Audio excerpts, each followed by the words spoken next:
Thank you. It's wonderful to see you all. How's everyone doing? You good? Yes, smiling. Let me see. Do you agree? Are you well? Agree? Disagree? All right. Okay. Yes, energy is good in the room. I love it. I love energy. So welcome. For those of you who don't know me, where have you been? You've been hiding under a rock somewhere. But sorry, hashtag no pressure.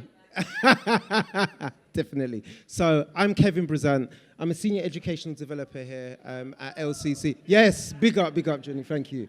And also I'm the co-founder of Lounge Academics.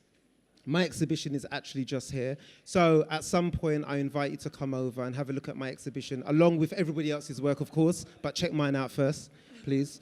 But yes, as Mel beautifully said, really, Lounge Academics for me is this combination of looking at what it means to speak from the margins, really. It's where culture, courage, because it does take courage to come and share your story, yeah? And criticality effectively meet and intersects. And basically, what we've been really passionate about doing is creating spaces, particularly listening spaces. We talk a lot about brave and safe spaces, but I want to invite you all to engage in radical listening. I mean, really listening. Sometimes we need to kind of silence the voice in our heads and be open to kind of hear other views and other opinions. And I really invite you to do this as we have this conversation, as we move on. Really, this is an extension of my exhibition piece, which is called The Impossibility of Blackness in the Classroom. So this isn't going to be your traditional kind of Q&A panel kind of discussion in that sense. As I said, instead, we invite you to engage in radical listening. The work contributes to a growing body of work that's been here at UAL, particularly being led by alumni and past staff, in particular Uget Tuchapi, Annabelle Crowley, Aisha Richards, Lucy Panasar, Siobhan Clay. The names go on and on and on in terms of raising awareness, particularly around colouring critique and especially the Black experience within educational settings. Now, how the session's going to work, what we're going to do is simply, as part of this conversation between myself and Karla, I am going to be reading out some provocations. Like I said a bit earlier, a few minutes ago, I want to invite you to see how you're listening, how you're engaging with what's being said. So with those provocations, as I read them out, I don't want people to overthink it. I know there'll be some kind of like, oh, I don't know. I just want you to go with your feeling. And what you're going to do is you're going to indicate simply whether you agree or disagree with the statement that I read out. And actually, a lot of the provocations, I guess, are punctuation points, which really are linked to Karla's journey and her story. So it kind of demonstrates that we're aligned to what's being said and what's going on in the room as well in terms of the conversation. At the end, what I'm going to invite you to do, instead of having a traditional kind of Q&A, I really would invite you to have, for those of you that have been moved, inspired, stimulated by what you've heard, I really invite you to have a one-to-one with Karla, really, to come up, to have a chat, speak to her, and whatever's on your mind is on your mind. For those of you that need to leave, I know some people may leave early because this is overlapping with a number of other events and meetings. So for people that need to leave early, I'd really be appreciative if we haven't heard your voice. Another way to capture your voice will be, as I said at the back, we've got some What's Your Topic cards. Please make a note of any provocations, any reflections, any thoughts, and pop them in the box. It will let us know what's happening. Is that all right, everyone? Yeah. Brilliant. Great. Okay. So without further ado, oh, that was nice. That just dropped down slick. I love it. What we're going to do is I'm going to introduce Karla. So it's my real privilege and honor to have you here, Karla. Yeah? Thank you. I know, and we're all rooting for Karla because, to be honest, Karla, I don't think anyone's going to attend. Look, Karla. Look who's here. Look who's come to see you.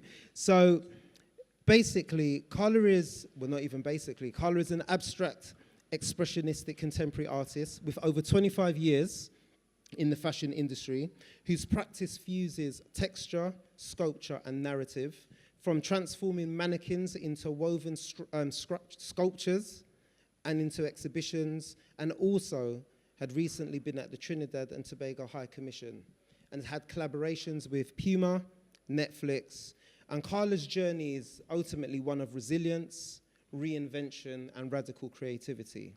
But before all of that, Karla was a student here at UAL, at the London College of Fashion, navigating classrooms that sometimes too often lacked that cultural competence, yeah, and that space to really fully see her.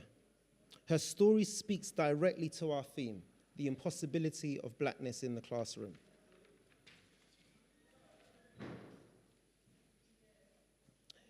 And the way this conversation is going to be structured, there are going to be different segments as we go through it.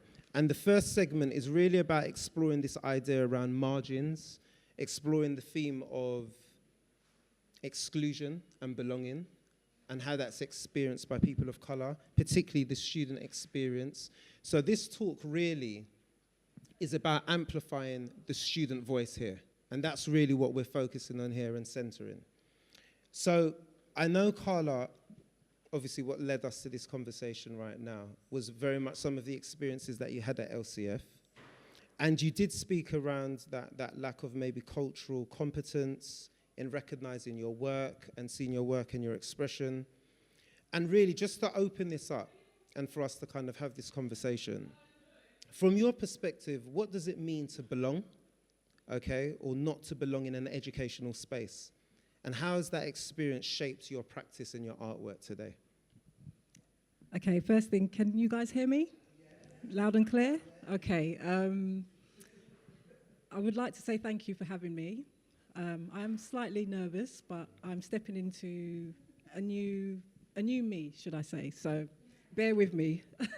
Okay, so to answer your question, what it means to belong. Yeah, in an educational space in particular.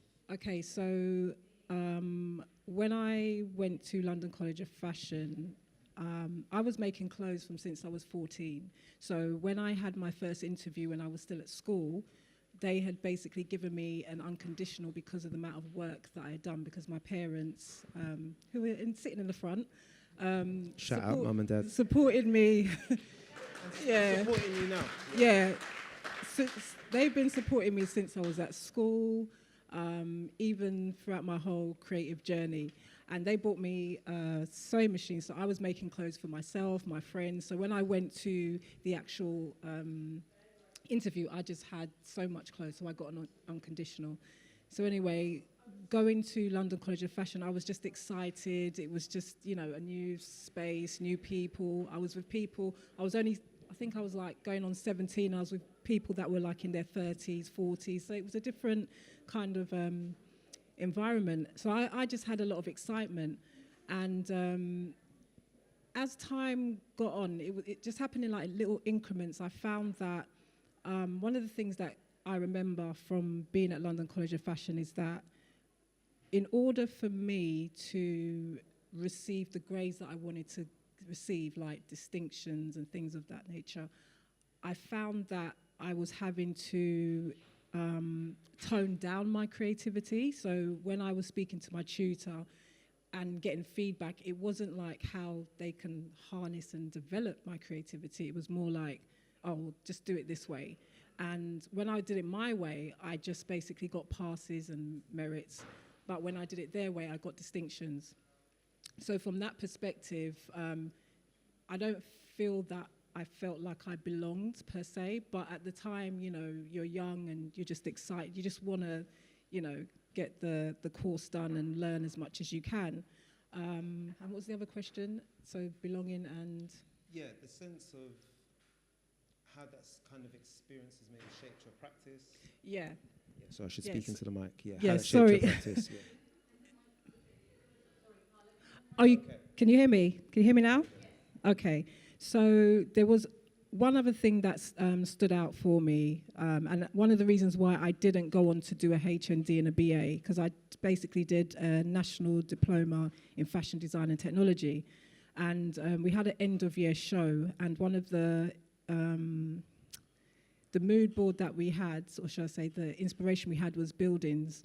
So as part of the end-of-year show, you have to basically go down with your model, with the garment that you're putting forward for the show, and then the tutors, they critique your work and so on and so forth. So there was a group of us, it was all black girls together, and there was a group of us, we did our part, we got the the thumbs up and everything. But then there was a black guy that was with us, and he walked down with his model, and he just basically made, it's just a basic kind of top, and he cut out like squares going around the hem, and then squares going down the side. And basically the tutors said that you can't put that outfit in the show. So we were like, what's that about? And then one of the tutors said, because the model looks like a tart. So we were like, excuse me, so not on our watch. We came up, we said, if he's not in it, none of us were in it. So they had to kind of step down, and we end up doing the show. So it's things like that, kind of like, I said to myself, do you know what, I didn't feel like I was really, with my creativity, I didn't feel like they was really embracing it. It was just more like, do it this way, if not, then this, you know what I mean? And then I thought to myself, I don't want to go and spend another 4 years in this university and come out like every other designer. I want to keep my creativity unique. So I left. No, I think I did one more year, and it was a foundation course in, I think it was in textiles, and then after that I left, basically. Okay, we might have to try to speak a bit louder over the crockery that's being shifted through the building. But it's all good, it's all good. Can everyone still hear me, or do I need to just speak about. louder? But it's all good, we're good, Okay. we're good. But for those of you who haven't noticed yet, obviously, this is Karla's artwork in the background on the screen playing on the slideshow. I mean, really powerful images. And for me, just to delve a bit deeper, how has that kind of shaped your practice? Your artistic practice? Has there been any themes from that experience that has maybe shaped the way that you work, the way that you do stuff in terms of your work? I would have to say it's just more or less staying true to myself, and art has played, like I've come from fashion and I've gone into art, so I've kind of fused the two together, and it's art that started my healing journey. So I'd experienced some trauma in my personal life, but it was through a technique called breath work that a piece was cultivated, should I say, an art piece was cultivated. And then from there, it's kind of, it runs consistently through my work, because it's about healing, it's about all the things that I've experienced. So, yeah, I would say that, having that experience at college definitely has taught me just to stay true to myself and just keep exploring. And I think through what I went through, how I got into art, it was kind of like me tapping into my childlike state. It was anything that I did, like everything that you see there, it was all experimental. I didn't know, I'll even go as far as say, I didn't know what I was doing. I was kind of just saying, let me try this. Wonder if I take these materials from my fashion background and put it on this or put it on that. And that's what I was doing. And then momentum just kicked up. So I think, maybe the college experience did have a part to play in that. Yeah. And sticking with this theme of margins, and this is our first provocation, people, this idea of the margins being a space of where, people feel excluded, perhaps marginalized.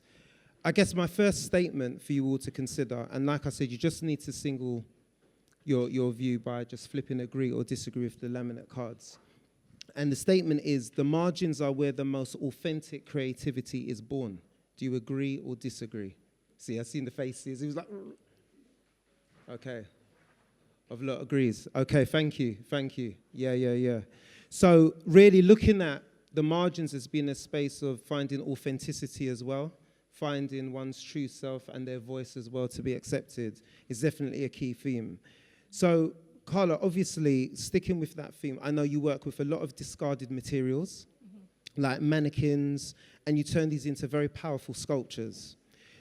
I just wondered, this idea of kind of upcycling and transformation as a metaphor, taking things that are discarded, is this in a way perhaps a reclaiming, a reimagining of identities that sometimes institutions can diminish or silence? I just wondered, in terms of your work, because that's a very powerful theme, so I just wondered what you thought about that as just a consideration. I would say it goes past universities. I think it's more life, to be fair. With regards to the sculptures and things that I make, or should I say I create, All right, I'll give you an example. I've got a piece called My Nature.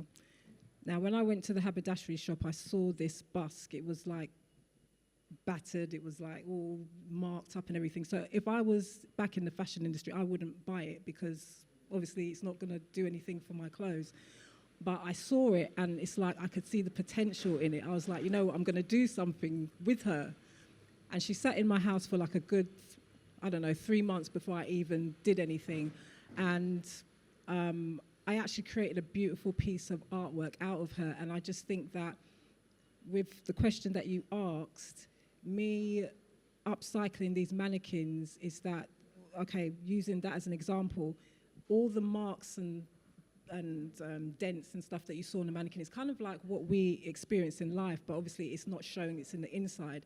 And it only takes like one person to say, you know what, I see the potential in you, like whether I think that you're very talented, you're beautiful, and it only takes one person that you actually believe in, and that actually sparks that fire where you're like, you know what, I can do this, I can truly do this. So I don't know, anytime I see mannequins, I mean, I do use brand new mannequins, but sometimes when I use the brand new mannequins, it's because they're in a specific pose that I need. But I do use a lot of misguided and mannequins and upcycle them, so yeah. Thank you. And I guess this links to this theme around how do we use our kind of creative practice to kind of resist, refuse, and maybe even reimagine what's possible. So sticking with that theme, and we're on to our next provocation, and the statement simply is, art is the loudest form of protest. Do you agree or disagree? Art is the loudest form of protest. Okay, wow, strong agreement. I guess you would agree that, in a sense, that's what your work has been doing. Do you know what I mean, in terms of that impact? Yeah. And it's coming from healing. Like, we all need to heal, and I think, like, even since COVID, there's been such a decline in mental health, and I just feel that you can use art to kind of channel how you feel and deal with some of the dark things that are going on inside of you, So yeah, I see art as a form of healing, basically. And that nicely segues into the next question. Because very much looking at the theme of liberation, and particularly through healing through art, you've often described your work as coming from a place of trauma, and has been a huge part of your healing journey. How do you see art functioning, not just as personal healing, but as a form of collective or community care? Okay, well, to answer that question, I had my first solo exhibition back in 2022. And I was blessed to have it at a gallery. It was in conjunction with another gallery called Campbell's of London. And it was in South Kensington, which I was so ecstatic about. And it was like just down the road from the V&A. And at the time, they had an exhibition to do with Africa. So I got a lot of their footfall. I had all my installations in the front. So I got a lot of people coming in. And they was also asking me, like, why isn't this in the V&A? I said, ask them. Please ask them. I said, well, if you go back, tell them there's another show that you need to come and, But anyway, so this show that I did was called Flow, the Art of Letting Go. And it kind of took you on a journey of how my whole career started. So it shows the first piece that I ever made, and then you actually can see everything that's transpired from there. So I kind of wanted to show people that out of something negative, something beautiful could be born. So there's one piece that I had upstairs called Fair Facing. So Fair Facing was, I had like a canvas, and then I had a mask that was coming out of it, and it was all threaded. It was like a grayscale. And I put a mirror in the back where the eyes are. So if you angle yourself, you could actually see your eyes looking back at you. And then I asked people to just write down what their fears were. And it kind of just opened up this whole dialogue. People were writing down what they were fearful of. Then they were seeing how they weren't alone. There's people that opened up to me and told me some dark stories. I had people crying. So I kind of see my work as a form of art therapy, and I do want to eventually create my own gallery space as an art therapy space for people to come absorb the work and do workshops and things of that nature. So, yeah. Yeah. So a massive theme. And on that theme around healing, I guess, statement to the audience, art can heal wounds that words cannot. Do you agree or disagree? So art can heal wounds that words cannot. Yeah, definitely. Strong agrees. Okay, yeah. So very much in sync. Yeah. Very much in sync. Yeah. Great. So our next theme is kind of exploring the idea around kind of disruption and sometimes ways of being, whether that's disrupting the words in our heads or the voices that we may tell ourselves, because we can be our own worst critic sometimes. This is about really also centering voices and practices that can also challenge dominant narratives that exist, okay? How does your work, Karla, embody disruption, not just in style and form, but in the stories it tells and the audiences that it engages? I know you've kind of said a bit about this already, but it'd be good to hear a bit more. I would say probably... Hold on, just wait for it to pass.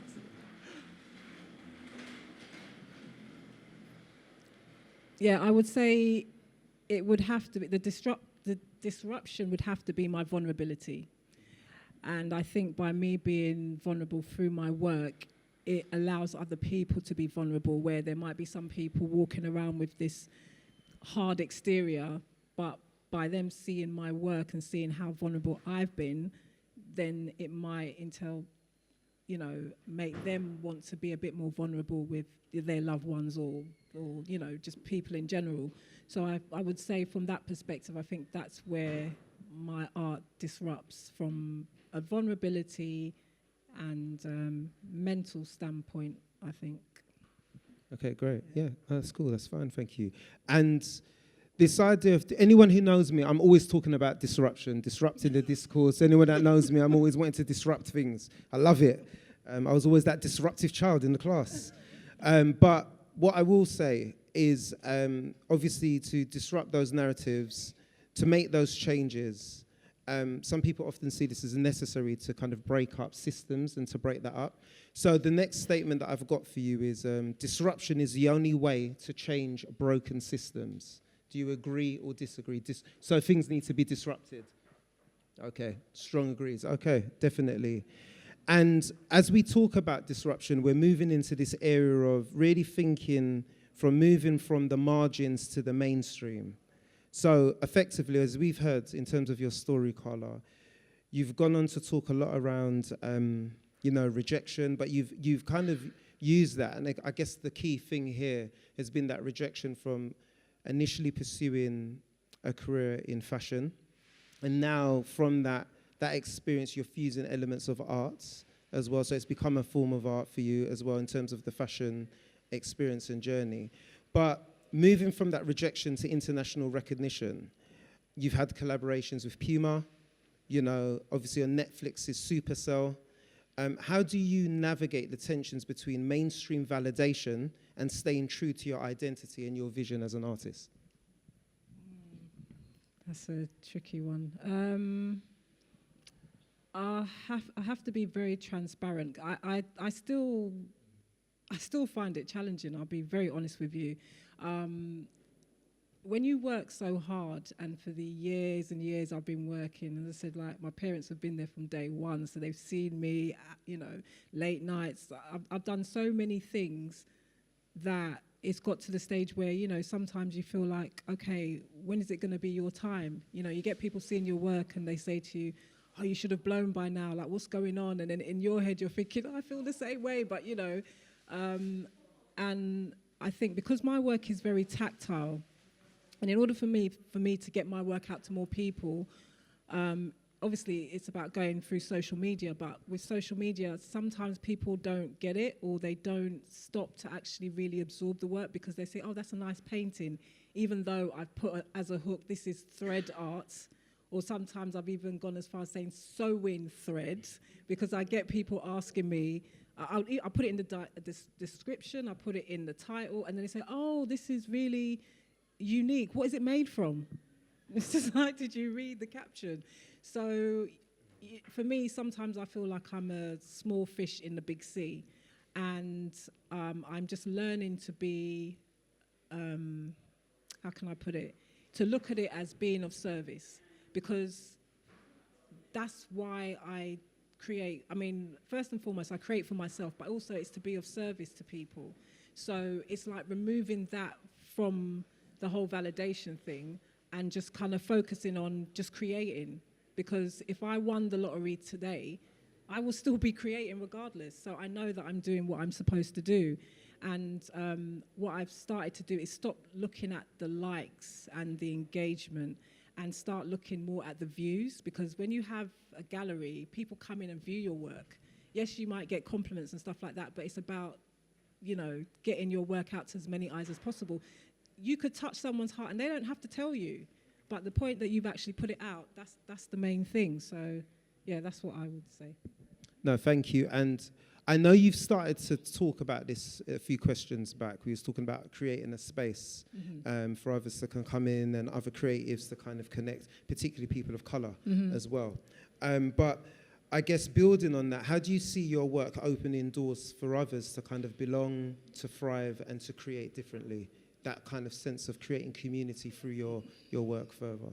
I think it's just creating a safe space for people to just come and just connect with each other, because where we're in the age of technology, I think these type of spaces are going to be more in demand because everything is electronic, or everything, I don't know, seems a little bit cold being online than where, like, you know, as we're all sitting together, you get people's energy and vibe. So I think creating a space like that would definitely be beneficial to the younger generation, even the older generation. Like, my work has touched so many different type of people. I even had people that came to my show, they couldn't even speak English, but they was able to convey how they felt, because art is universal. It's like a universal language. So, yeah. Yeah, no, thank you. And that moves us to our kind of final statement for the audience. I guess this sense of community, and sticking with that theme, community is created through art and not institutions. So community is created through art and not institutions. Either agree or disagree. So we got agree. Some people disagree. Okay, that's good. I thought this would mix it up. Okay, yeah, very interesting. I want you to hold on to those thoughts, because I would invite you to speak to that, especially given the theme and what we're unpacking and exploring. And I guess as a kind of final piece here, because we're obviously at UAL, we're at LCC, we're thinking about students, we're thinking about their voice. I guess, what kind of advice, if you were speaking directly to students, okay, speaking to them directly, especially those that maybe feel unseen, undervalued, so kind of connects to maybe your earlier experiences, what lessons from your own story would you want them to hold on to as they pursue their own paths? And equally, there's a second part to this, equally, what would be your message to lecturers and teaching staff? So what would be your message to students? And then equally, what would you like staff, teaching staff, to hear and learn? Okay, for students, I would say, and this is based on my experiences, the hunger that you have, hold on to that. Stay true to yourself. Do not allow anyone to take you off your path. And yeah, I think that is it. And just keep going. If this is something that you love to do, you know, you wake up thinking about it, you're excited about it. And also, if this is something that you would do if you had all the money in the world, then make sure that nobody stomps your craft or even try to throw you off your creativity. If someone says, I'm not saying not to take critique, but if it's not elevating your creativity and it's like diminishing it, then don't take it on. Take it as a pinch of salt. And yeah, just keep persevering. And for the tutors, I would just say that everybody's creativity is different. And I think that being a tutor, you have to come as a blank slate. So the student that you're dealing with, maybe it might not be your type of creativity, but it's for you to be like, okay, let me see how I can take their creativity and fuse it with how we would move forward. So harness it instead of like diminishing it and just saying, oh, that's not going to work. So just come as a blank slate and deal with your students like that, basically. Yeah, no, thank you, Karla. And I think it's really important on the point of critique as well. In life, I always talk about having a dream team, right? And what I mean by you always have to have people in different spaces, whether there's those in the areas that you want to pursue, whether it's in terms of your practice or education. There's your personal dream team, family, friends, those that have got your back, and see what you're trying to create as well. And I think when we're taking on critique, it's very important to recognize or see where that critique is coming from as well. Very important, because that may help with who you then give that pinch of salt to in terms of that journey. So, I mean, for me, Karla, I know this was nerve-wracking for you, yeah? So thank you for being a part of this conversation. I really appreciate that. I just want to say, I know everyone appreciates you sitting here and sharing, because it's not easy, you know. Often our work does the talking for us, do you know what I mean? Yeah. So I hope for those people that are aware of Karla's work, you've got to see it through a different lens. For those who don't know, please check out Karla and further investigate. I think there's some business cards as well, so please, you're invited to connect with Karla on that level as well. But equally, what I want to do now is I just want to check if there was anyone, based on what you've heard, I just want to open it up, see if there's any observations, any comments, any thoughts, reflections that anyone wants to share. Hashtag no pressure. But you're welcome. Oh, yes, there's one. Yes, Carol, yes. Okay, yeah, Carol just at the back.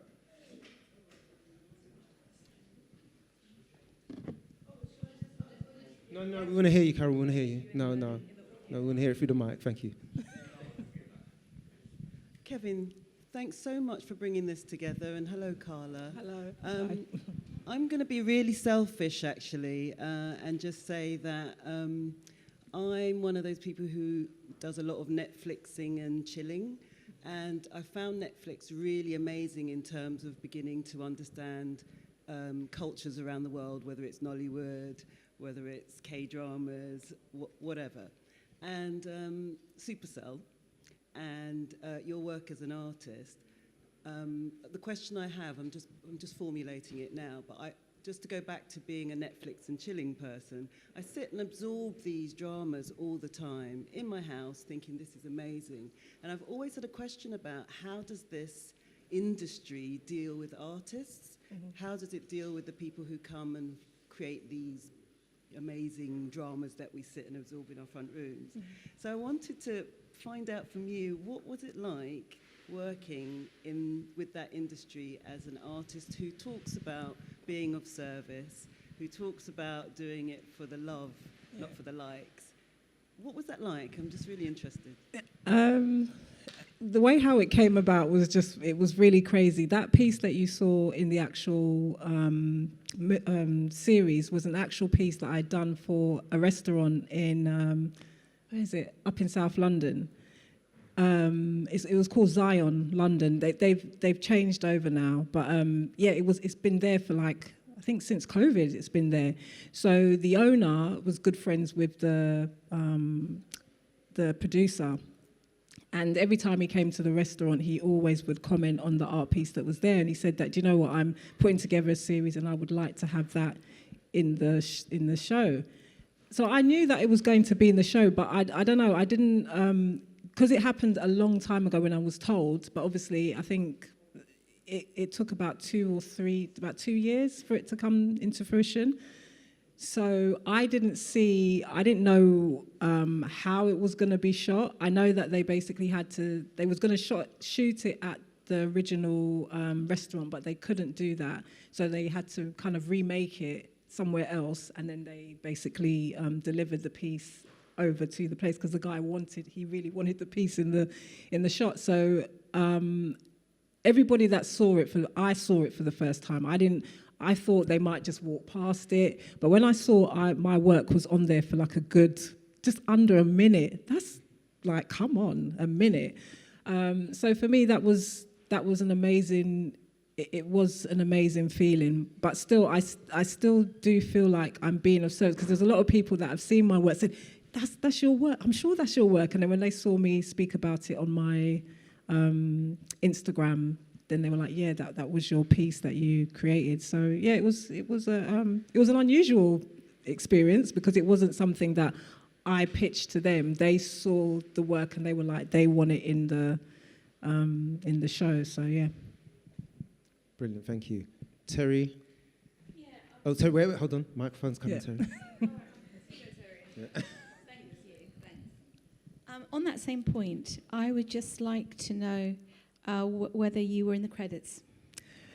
No, unfortunately. That's really quite important. Yes, yeah. I was told that was going to happen, but when I did follow it up, it had already been put out and the rest of it. But I was told in the beginning that that's what was going to happen. And unfortunately, these are the kind of things that tend to happen, you know, in these type of spaces, unfortunately. So, yeah. Oh, got another question? Okay, yeah. I'll try and make it quick. I'm new to your work, Karla. I'm very inspired by what you've said today and what I've seen. Thank you. And I'm keen to find out more. I just want to ask you a quick chicken and egg question. Okay. Or provocation. Okay. Creative art or your artistic expression versus culture. When you had that experience at London College of Fashion, which do you think came out on top? Was it the art, or was it something to do with the culture of the place?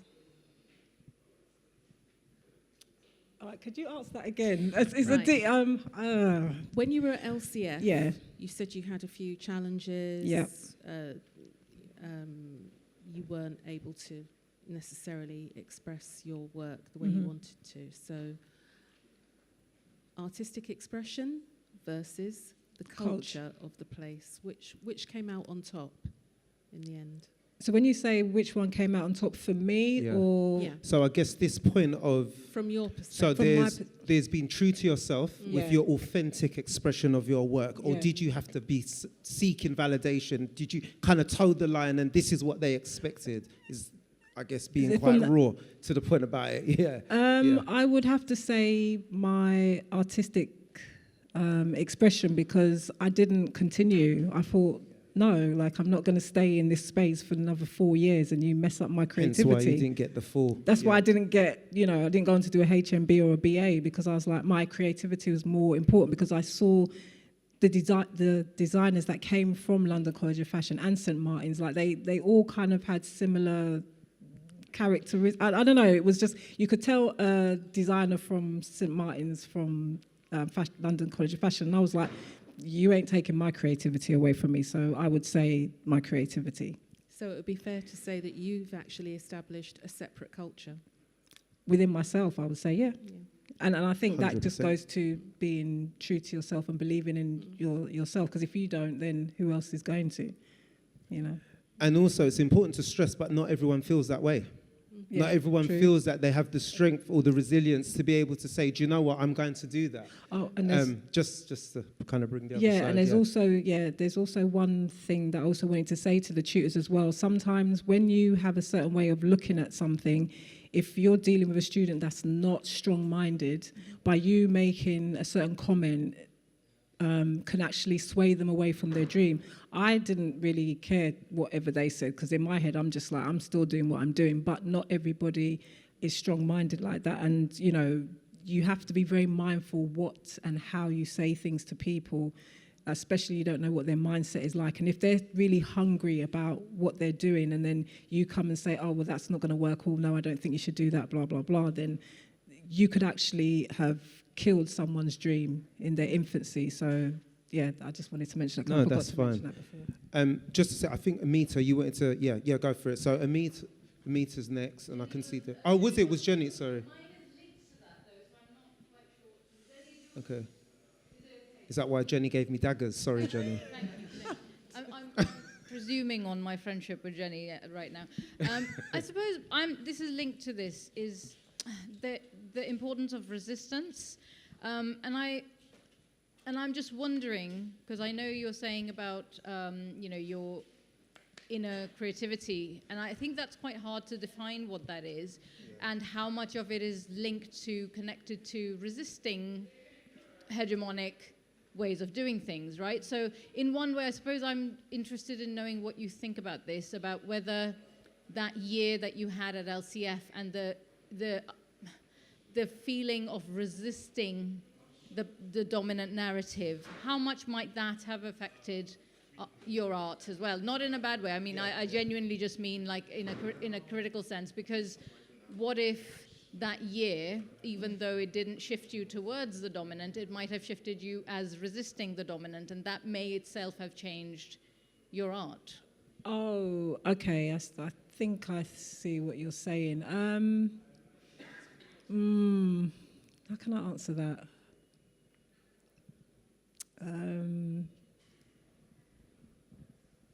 You're going to have to say it again. It's a bit, I don't know, it's right. Yeah. Right. Yeah. Thank you, Carol. So basically what she's saying is, the you in LCF, Yeah. it could have gone two different ways. Right. You could have bent to what they want you to do, Yeah. or you could have gone across it. Okay. Right? Yeah. But because you went across it, Yeah. that led you to go and do different things. Yeah. So it was, even though it was a bad experience, Yeah. look what it led to do. Does that make sense? Yeah, I mean, I think with regards to being at London College of Fashion, it was, I mean, I did have good experience, but also there was that bad experience that I had in order, and made me not want to continue. But I wouldn't say, if I was to look at my whole creative journey, I would say it's what happened after I left. So that was it was the trauma then that hit me, and then that's when everything changed. Because when I left London College of Fashion, I started my own fashion label. So I was only taught how to make women's wear, but then, because I had my son as well quite early, so I learned how to make children's wear and men's wear. So I had a men's and women's and children clothing line.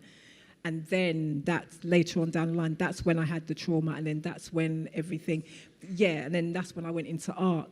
But I was, before I went London College of Fashion, I was drawing anyway, so art was still a part of my journey, but then I kind of said I want to do fashion instead, and then fashion ended up coming back into art came back into my life later on down the line. So now I get the best of both worlds, because I still make clothes for clients anyway, so I'm still in the fashion, but more so in the art now.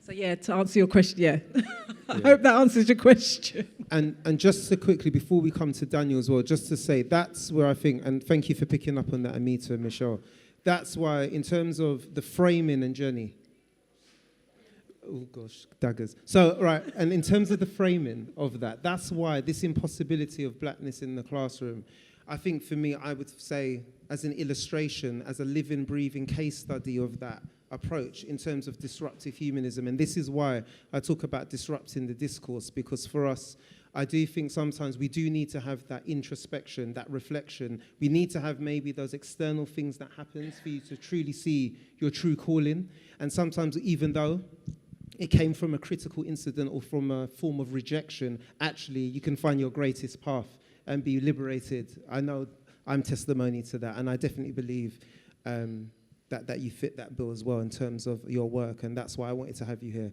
to have that conversation. So thank you. Thank you. Daniel, or was it Jenny? Oh, Jenny. No, Jenny, go for it. So Jenny, go for it. Go for it. Jenny. No, Jenny, no. Karla. And to your mum and your dad, salute. Please. I've got to say 3 things. I'm trying to get them fixed in because someone else is throwing daggers at me.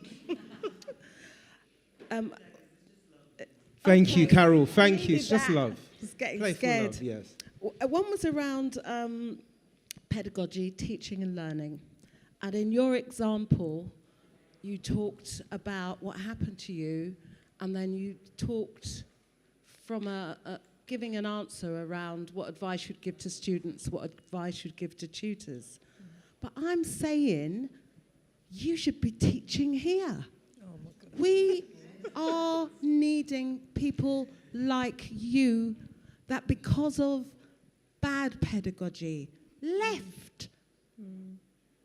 Oh my gosh. So anything I can do with my little bit of no power, you have to come back here.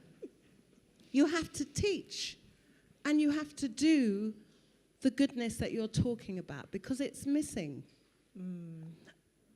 That's one thing. The second thing is, and there's a person at the back that I'd love you to speak to about this, is that going forward, and I'm sure you know, IP, intellectual property right, make sure that when you do anything and you sign any terms and conditions, you've got yourself in it. And we have an expert at the back, Roxanne. That's Roxanne, yes. No pressure, Roxanne.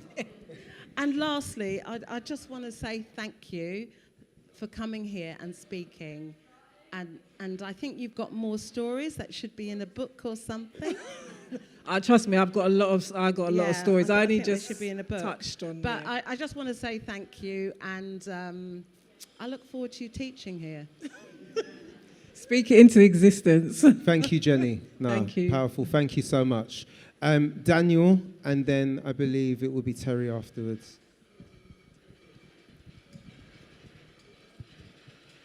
Thank you.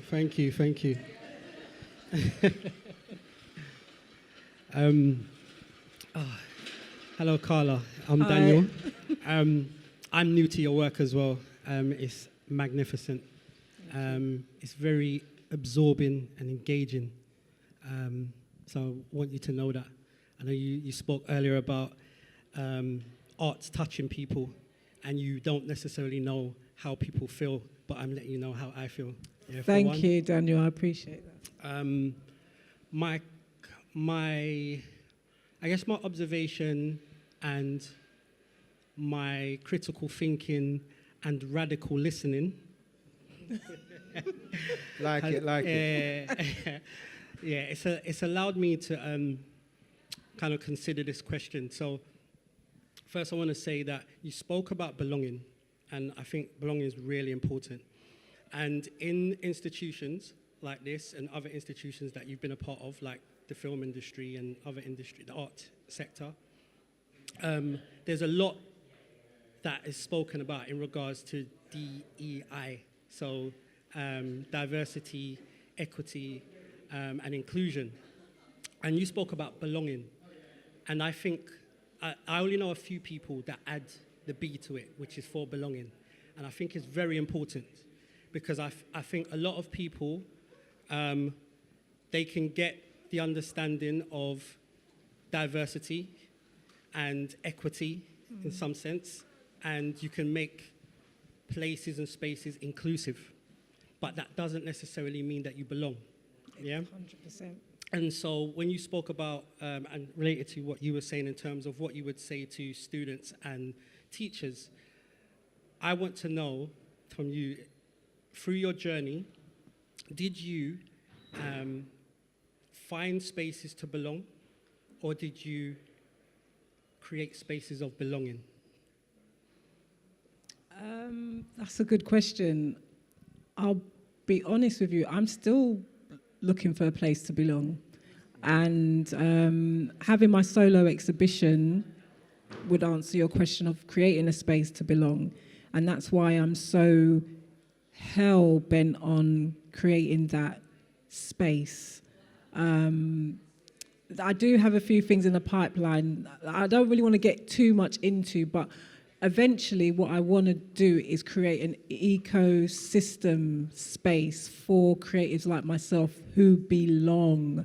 And it's going to be in line with the Tate, it's going to be in line with the Saatchi gallery, and it's going to be a space where you belong there. It's not, we'll have you there for Black History Month. No, it's not that. It's you are there permanently. Like, we have a permanent space because ultimately it's all well and good me having my space. I still do want to eventually have my space, but I'm thinking, why not create a massive space where I can have my space and create spaces for other people, because I could inspire people. They could come to my space, but then they're in the same situation that I was in. They can't get a space, whether it's due to funding or whatever the case is. Or I did have this conversation with Kevin, because I said to him that obviously I support the things that we do in the Black community, you know, especially like when it comes to showing art and artist work and things like that. But it saddens me to see that the spaces that we occupy are just like little halls or little rooms where it's like all the work is bunched up, and like for me, art needs to breathe. Art needs to be in spaces like you go to the V&A, you go to Saatchi Gallery, there's like probably about a meter between each piece. Like, we need to be in spaces where our work can breathe. And every time that I see like events that are happening, we're always bunched into a small place, and we have like small little tables, and we've got our stuff crammed. Like, we need to be in spaces where we actually belong. So yeah, I hope that answers your question. Thank you. Yeah, thank you, Daniel. Was there anyone else? No?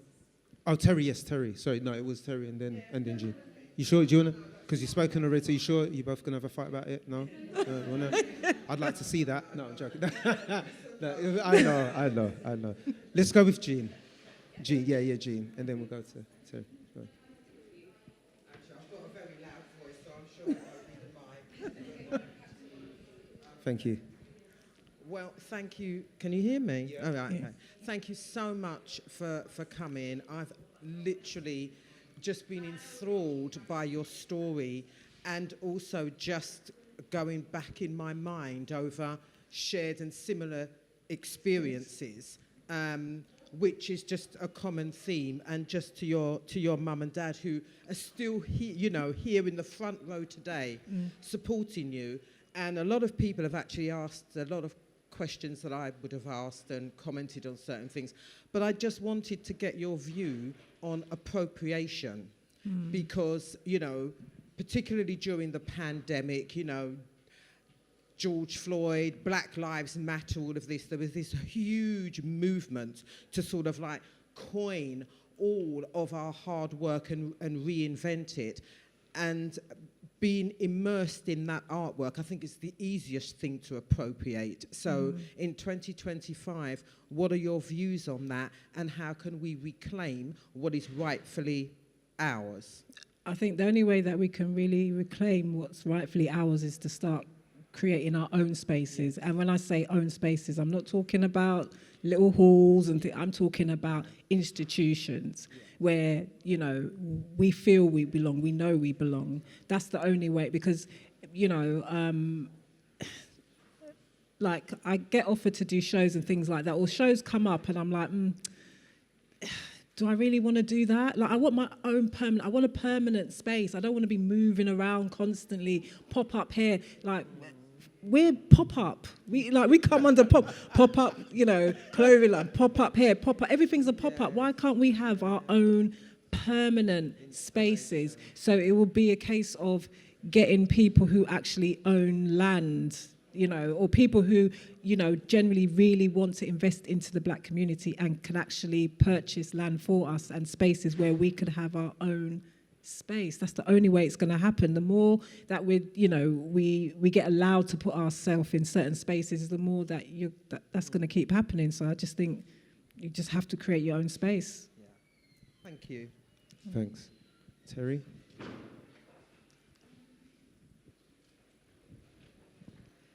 Yeah, I just think on that point, Karla, again, just to say thank you. It's been really, really, I need to reflect on it. Yeah. And that's something that, with the active listening that Kevin talks about, I need to reflect. But as I'm sitting here, I'm thinking about other people or things to put you into contact with. Because my background, I've retired now, but only just in July. But I'm now working with the libraries, because I do think, in Haringey libraries, and I do think that they are community spaces, okay? They are, some of them are very beautiful buildings, and there's this idea that I'm reading about at the moment, which is this idea of public luxury, it shouldn't be in an old hall, okay? You know, if it's in a library, there should be in every library an exhibition space, yeah? And I think that is very important. So it's this idea of public luxury. It does exist in Scandinavian countries. Yeah. Libraries are really big. You know, here in London, certain libraries have been kind of closed down, now got volunteers in them. The reality is, if you speak to people that are writers and creatives, they say that the library saved them. That's what they say. So it is a community space.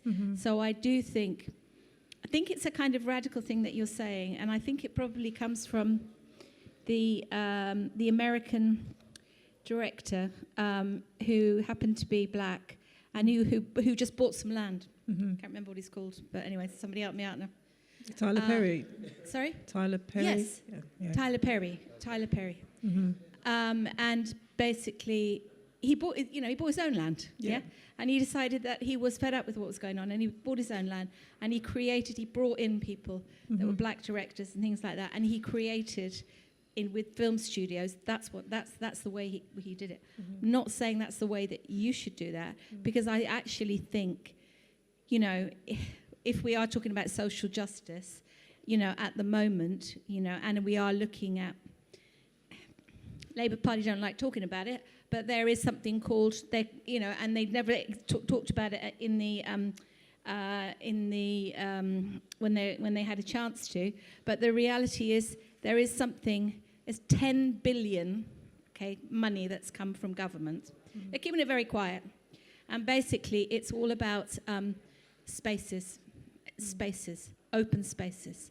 And if people can get together and think about what they want, there is money for that, okay?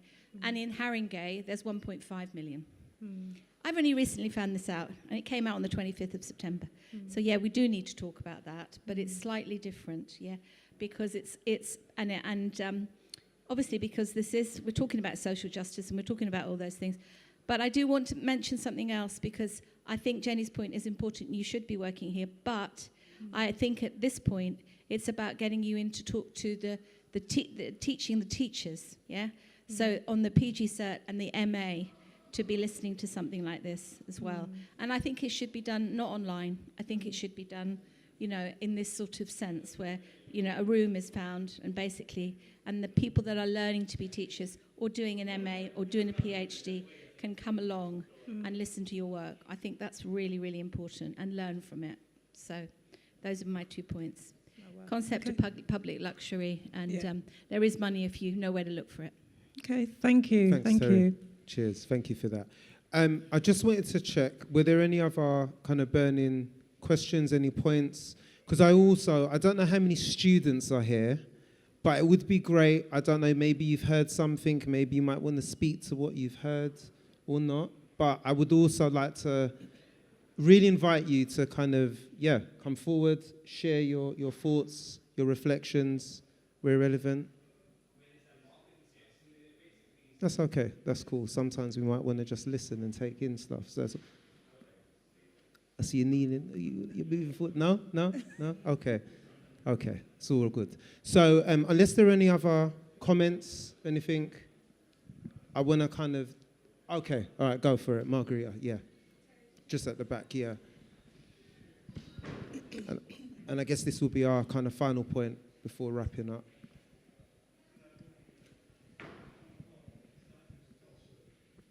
Hi, thank Hi. you so much for coming, Karla. I found your talk really profound, and I think I'm really new to UC or UAL, and I'm also really new to England, as you can probably tell. But I was really interested in what you talked about from like a curriculum and pedagogical perspective. And I found it interesting how you were talking about tutors can really come into a classroom with a blank slate to kind of change their perspectives and see other perspectives of like creativity. But I'm really interested because I also really believe that we should challenge the norms of criticality as well as create the sense of belonging in the classroom. But I wanted to hear your thoughts on how do you suggest tutors as well as just peers in general implement that kind of criticality in themselves, as well as create spaces in the classroom to foster that sense of belonging? With regards to the tutors, that's something that they're going to have to deep dive within themselves. So they have to do that work themselves. So it's, it's looking at creativity as a spectrum, but also just how they see life day to day, really, because creativity is all around us. So it's just kind of changing the mindset. So when they do go into the classroom, they're just like, they're just blank. So whatever creativity that's rushing towards, it's like, oh, no, that's too bright. That's not mine, And instead be like, okay, this is different. Okay. And then just think the knowledge that you have, how can I then make what they've got even better? So it's not like telling them, don't do that, do something else. It's just making it better. So that's what I would say. They have to do the work themselves, basically. Thank you. Yeah, cool. 100%. Well, everyone, thank you so much. Karla, super thanks. Thank you for having me. No, you've been brilliant. People, can we show some love for Karla for coming out? Thank you so much. Yes. Thank you so much. Just to let you know, obviously, this has been recorded. We are hopefully going to edit this and present it as well, because we want to kind of extend those opportunities for people to learn and hear about this, and we need to capture it where we can. There's the in-person meet-up, which is always great. Yeah. But sometimes people like to sit behind screens and watch stuff as well, and try and learn from the sides as well. So that's equally important. So with that being said, I'm pretty sure a lot has been kind of said, thought about. I can literally hear the cogs turning in people's heads, reflecting. Some people are a bit tired as well, and I can feel that too. But I want to invite you at the back, like I said, any comments, any thoughts that you've got. There are some postcards called What's Your Topic? Please note any reflections on them. There's a box that you can pop them into. For some of the things that maybe couldn't have been said or spoken. Because in terms of Lounge Academics, what we're very committed to doing is really looking at how we have a dialogue with people in the audience as well as our guests, and how that informs how we then develop our work further and inspires future conversations as well. So thank you so much. Please, if you've got a moment, do take in the exhibitions. Have a look at mine, just over here. You've got headphones as well, you can listen. So thank you. Pardon?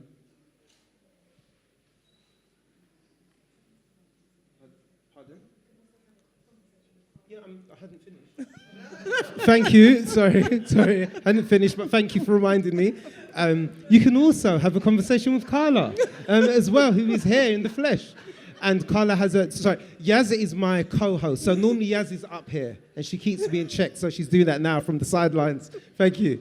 So it's all love. But equally, Karla does have business cards as well. So please do have a one-to-one. Do catch up with her. And some of the questions that you couldn't ask in the public forum, please do have on a one-to-one. But thank you, it's been great. Thank you all for your time. Thank you.